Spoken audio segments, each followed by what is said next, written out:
Hi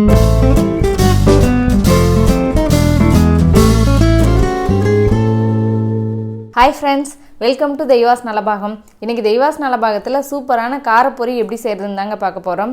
இது சட்டுன்னு நிமிஷத்துல செஞ்சு முடிச்சிரலாங்க. வாங்க எப்படி செய்யறதுன்னு பார்க்கலாம்.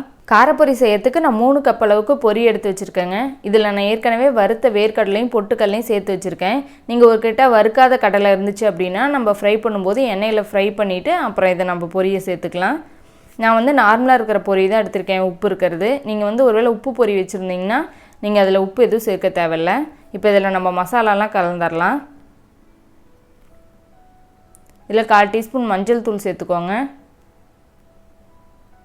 1/2 டீஸ்பூன் மிளகாய் தூள் சேர்த்துக்கோங்க.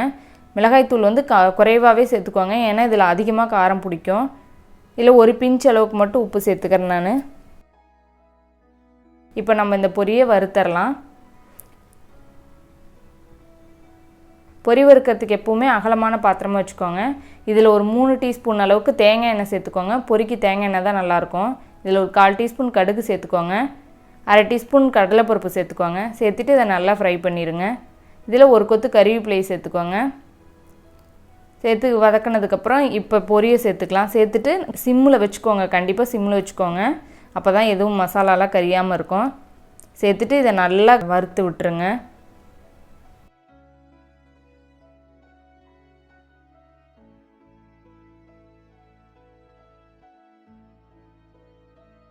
இதை நம்ம நிறைய செஞ்சு டப்பாவில் போட்டு வச்சுக்கிட்டோமா டீ டைமுக்கு சட்டுன்னு எடுத்து நம்ம சாப்பிட்டுக்கலாம். டேஸ்ட்டு சூப்பராக இருக்கும் இந்த டீயோடு சேர்த்து நம்ம சாப்பிட்டு குடிக்கும்போது.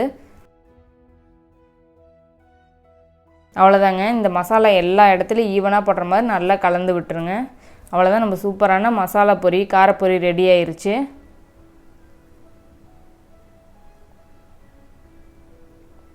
நீங்களும் ட்ரை பண்ணி பாருங்கள். உங்களுக்கு பிடிச்சிருந்துச்சின்னா ஷேர் பண்ணுங்கள், லைக் பண்ணுங்கள். நம்ம தெய்வாஸ் நலபாகத்துக்கு சப்ஸ்கிரைப் பண்ணுங்கள்.